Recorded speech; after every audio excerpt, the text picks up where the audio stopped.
बच्चों, कैसे हैं आप सभी? आई होप अच्छे होंगे, राइट।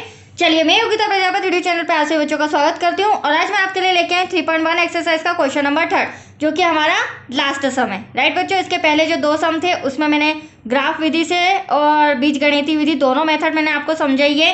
वो वीडियोस अगर नहीं देखे हैं तो प्लीज़ देख लीजिए, क्योंकि ग्राफ मेथड एग्जाम में आती है, ठीक है, पूछी जाती है।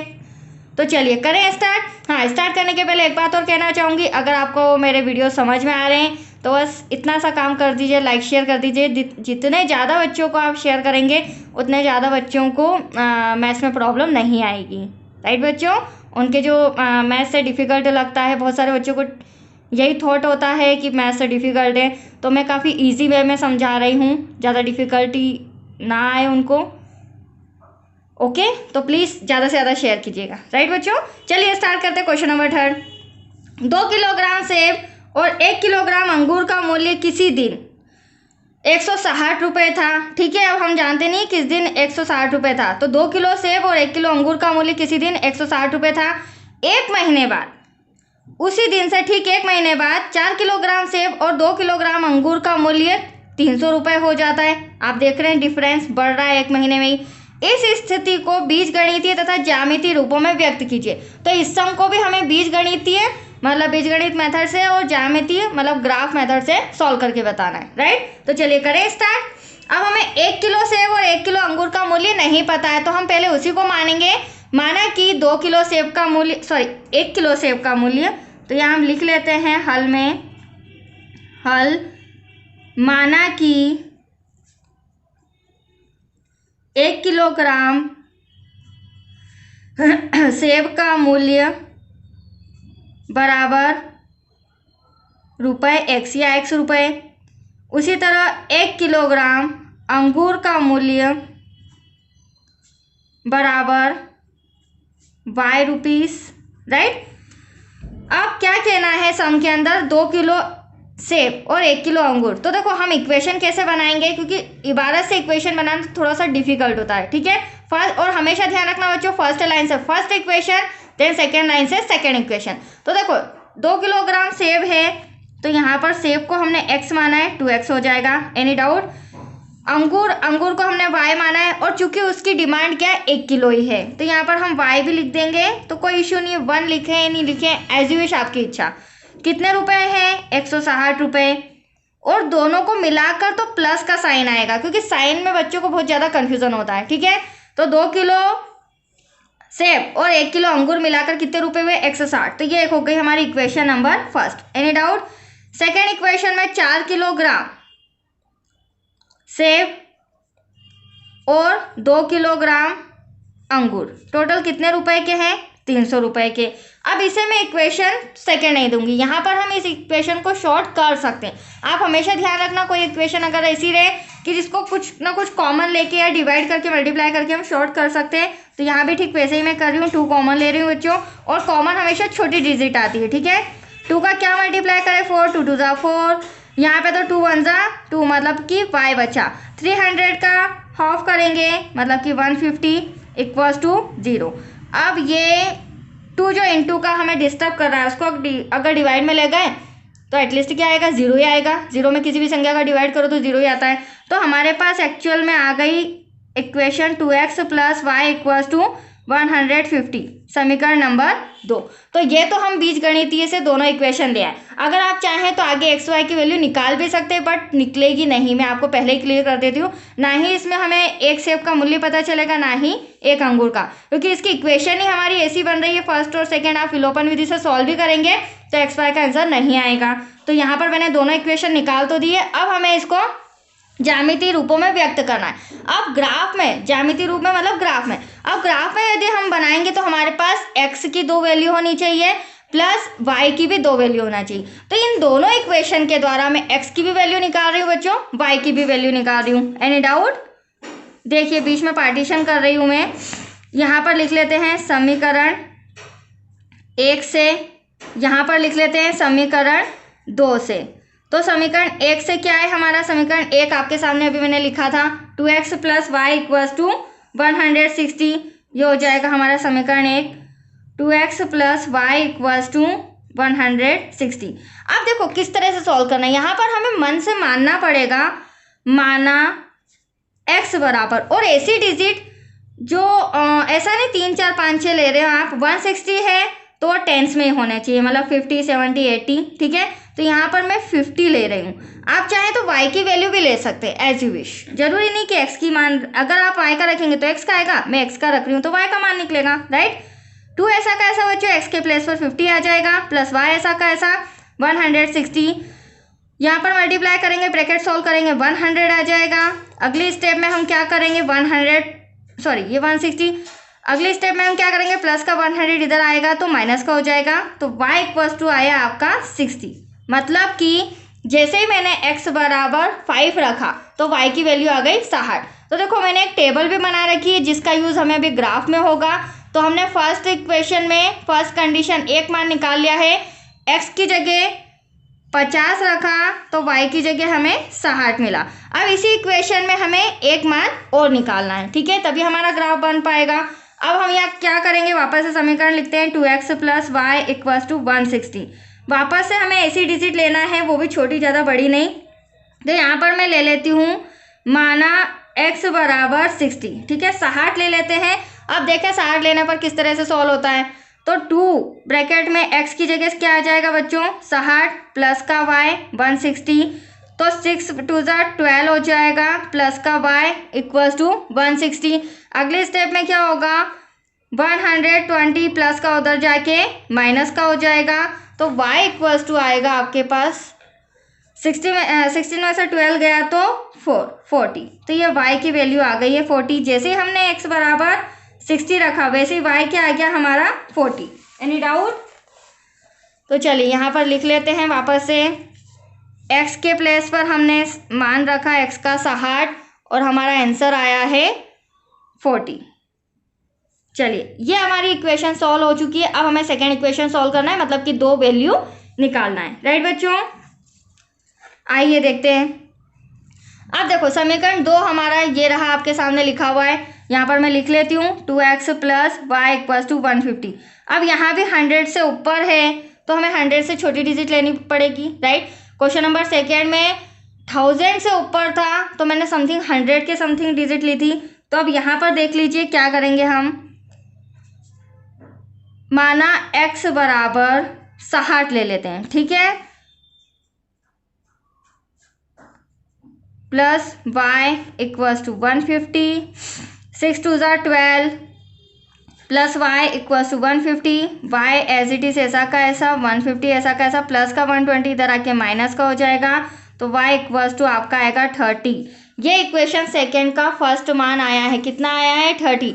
जैसे ही x का मान 60 रखा बच्चों तो यहाँ पर 60 लिख देते हैं, वैसे ही y का मान 30 आ गया, 30 आ गया। Any doubt? अब हमें सेकेंड वैल्यू भी निकालनी है। ये सब हम क्यों कर रहे हैं, क्योंकि ग्राफ में हमें इन बिंदुओं को प्रदर्शित करना है। तो वापस से 2x plus Y equals to 150, तो माना इस पर हम x बराबर 50 ले लेते हैं। हाँ, इस बात का क्लियरली कंफ्यूज मत होना कि आपने मैडम पहले भी 50 लिया अभी भी 50 लिया, तो ऐसा ले सकते हैं, बट एक ही इक्वेशन में एक ही डिजिट 2 बार नहीं ली जा सकती है। यहाँ इक्वेशन फर्स्ट थी तो मैंने 50 लिया, यहाँ इक्वेशन सेकेंड है तो भी मैं 50 ले सकती हूँ, क्योंकि मेरा इक्वेशन सेकेंड भी अलग है। दैट्स क्लियर बच्चों? चलिए 2 ऐसा का ऐसा, x के प्लेस पर 50 प्लस का y इक्वल्स टू 150, यहाँ पर 100 प्लस का y इक्वल्स टू 150। अगले स्टेप में 150 ऐसा का ऐसा, प्लस का 100 उधर जाके माइनस का, तो एटलीस्ट y इक्वल्स टू आ गया बच्चों आपका 50।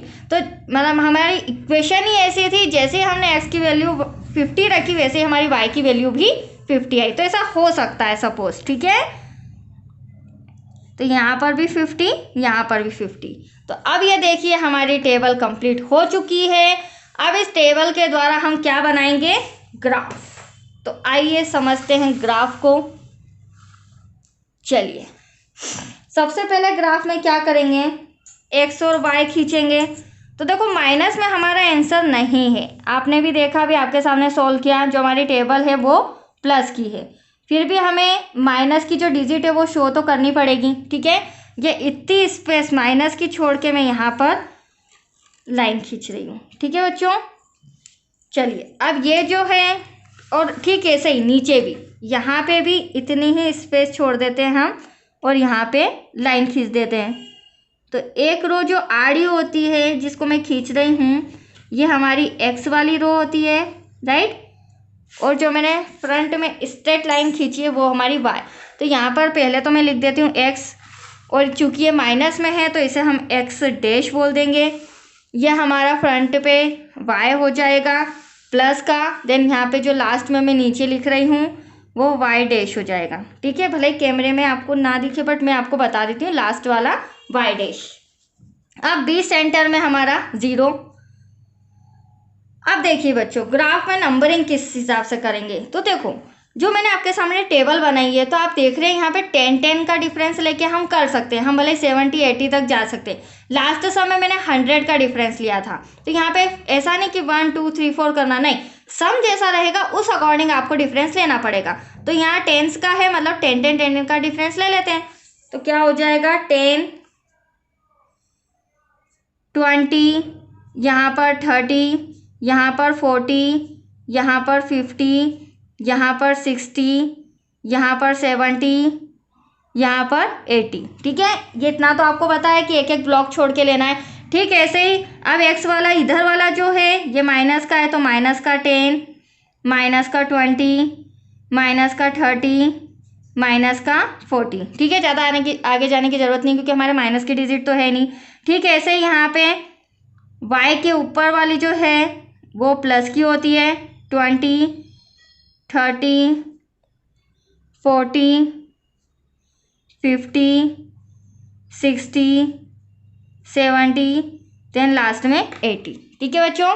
ठीक वैसे ही यहाँ नीचे भी हम लिख लेंगे, बट ये y डैश है तो ये क्या हो जाएगा, माइनस का 10, माइनस का 20, माइनस का 30, देन लास्ट में माइनस का 40।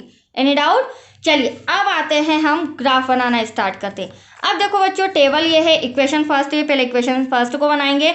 आप देख रहे हैं 50 देन 60, तो 50 आपको नज़र आ रहा होगा, एक्स वाला 50 यहाँ पर नज़र आ रहा है, हल्का सा डॉट लगाया मैंने, और वाई वाला 60 ये रहा यहाँ पर, ठीक है। तो चलिए इन दोनों को कहाँ मिला सकते हैं, तो ये वाली जो 50 वाली एक्स की रो है इसको सीधे जाते जाते 60 पर मैं रोक दूंगी। तो इन दोनों का पिक पॉइंट कहाँ आ रहा है, 50 का, और वाई के लिए 60 का। तो यहाँ पर मैं छोटा सा राउंड अप कर रही हूँ। Any doubt? ठीक है। ऐसे ही एक बिंदु तो हमने मिला दिया, दूसरा बिंदु एक्स 60 है, तो ये एक्स वाली रो में 60 नज़र आ रहा है, और वाई वाली रो में 40, तो ये रहा 40। तो यहाँ से 60 से मैं 10 20 30 40, मतलब ये 40 तक मैं इस तरह से 60 वाली रो में डॉट लगा रही हूँ, ठीक है। बहुत बारीकी से करना, मैं भी काफ़ी डीप में जाकर समझा रही हूँ। ये लीजिए, ये मैंने राउंड अप कर दिया, मतलब कि ये हमारा एक डिजिट तो कंप्लीट हो चुका है, ठीक है। इसे मैं इस तरह से रेखा भी हम यहाँ पर खींच देते हैं कि ये एक इक्वेशन हमारा कंप्लीट हो चुका है बच्चों, ठीक है। Any doubt? चलिए अब इस इक्वेशन का नाम भी लिख देते हैं। पहले तो हम यहाँ लिख देंगे ये कितने डिजिट थी, ये थी 60, 40, एक्स की वैल्यू, एक्स की डिजिट पहले रखेंगे मान, ठीक। ऐसे ही यहाँ पर 50, 60, ब्रैकेट क्लोज। अब हमारी सेकेंड इक्वेशन की बात करूँ, हाँ यहाँ पर इक्वेशन भी लिख देते हैं हम एंड टू एंड, वो लिखना मैं भूल गई। फर्स्ट इक्वेशन है हमारी बच्चों 2x plus y equals to 160, ठीक है। ये हमारी फर्स्ट इक्वेशन थी जो जिसके बिंदु मैंने मिला दिए हैं, ठीक है। ऐसे ही अब सेकेंड इक्वेशन भी देखिए आप। अब देखो फटाफट मैं टेबल में आ रही हूँ।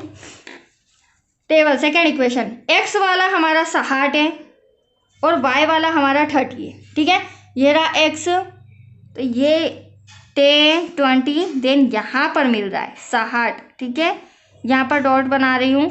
मैं पहले ही बता देती हूँ, इन दोनों का मैंने डिजिट ऐसे ली है, इन दोनों का जो ग्राफ बनेगा, जो समांतर रेखा है वो बराबर आएंगी। फिर एक्स हमारा 50 दे रखा है, वाई भी हमारा 50 है, तो क्यों ना यहाँ से 10 20 30 40 50, ये देखो बिल्कुल नज़दीक में आ रही हैं दोनों, क्योंकि ये समांतर रेखा है। That's clear. तो यहाँ पर भी दोनों डॉट मैंने बना दिए हैं। इस तरह से यहाँ पर भी हम एक रेखा और खींच देते हैं। राइट बच्चों, ये देखिए आया आपको समझ में।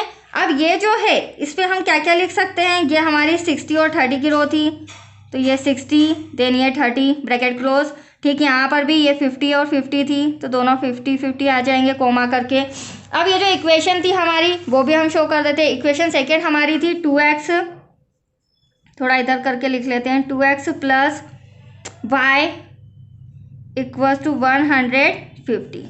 एनी डाउट बच्चों, आया आपको समझ में। इस तरह से ग्राफ में दोनों जो हमारे समीकरण थे उनके जो बिंदु थे वो आपके सामने वैल्यू उनकी रख दी है। ठीक है, तो ग्राफ इस तरह से बनाया जाता है। देख लीजिए, अच्छे से समझ लीजिए, अपने डाउट्स क्लियर कर लीजिए।